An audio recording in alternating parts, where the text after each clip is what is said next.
Hi guys, I'm Christina Gibson for Cambio.com here with Jesse McCartney, who has a brand new album coming out July 22nd called In Technicolor.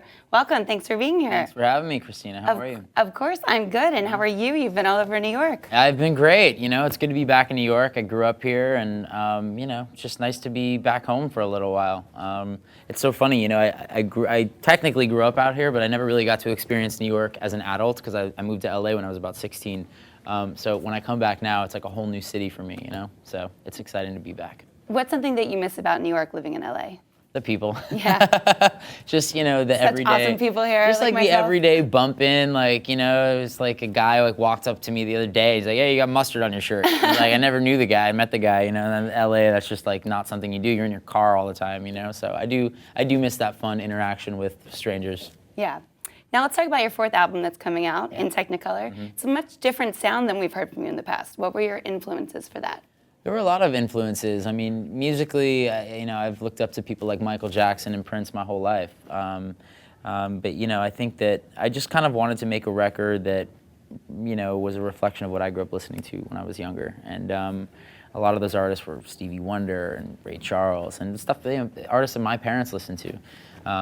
It's funny, like in the 90s, you know, I was big into R&B and soul music, and in the 90s, all my friends were listening to like Metallica and Nine Inch Nails, and I was listening to Boyz II Men and TLC and, you know, Babyface. Like that was kind of what I grew up listening to, and so all of those people have always had a big impact on me, and I think for this record, I just kind of wanted to make something that sort of was a tip of the hat to that time in music.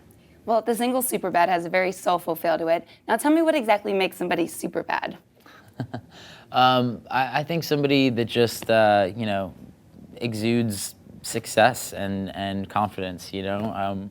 There's something very special about a woman when she walks in the room. She doesn't really have to say anything. She just kind of demands the attention, not in a needy way or anything, just sort of like in a, wow, I want to talk to her, you know. I think it's a confidence thing that you kind of, you know, I think that's what makes somebody super bad. Now, speaking of ladies, what do you look for in a girl?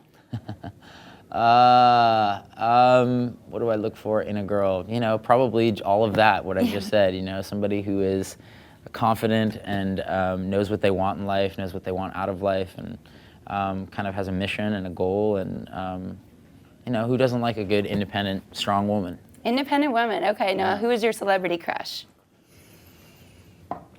Celebrity crush. Let's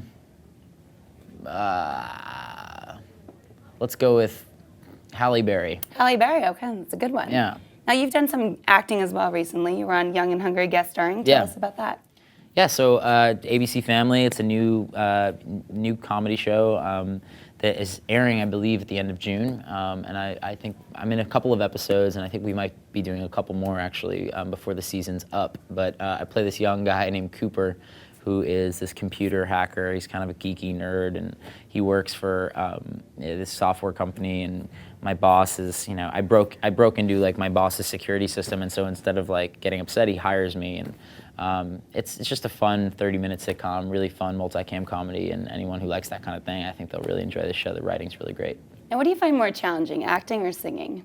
You know, they both have their own individual challenges, and I think that, you know, singing is you know, and traveling and making music can be very tiring, and it feels like I don't really have a home for that period of time when I'm promoting. You know, I'm just kind of bouncing around the country or the world, and you kind of forget. You wake up and you're like, wait, where am I? And you know, with acting, you know, I feel like you have to commit, you know, all of your undivided attention, which can have its, you know, can put weight on your, you know, social relationships and your family and stuff, and you know, you have to be all in it, I think, and you know, but they're both so much fun, and I have a dream job and a dream gig, and like I'm just so happy with, you know, with having a career like this and getting paid to do what I love to do, you know? It's pretty awesome. Now, what do you like to do during your downtime? I know you probably don't have a ton of it, but when you do get an extra hour or two where nothing is scheduled and you have free time, what's the first thing you want to do? I love golf. I'm a big golfer. I've been, you know, I try to play as much as I can, but what's your handicap? Recently, I don't want to discuss that right now. It's been better, but it's been like several months since I've played, so it's probably not the best right now. But But you know, I'm pretty decent. I've got a strong drive, and my putting's hit or miss, which is really kind of where it's all at. And I love to water ski. I'm a big water skier.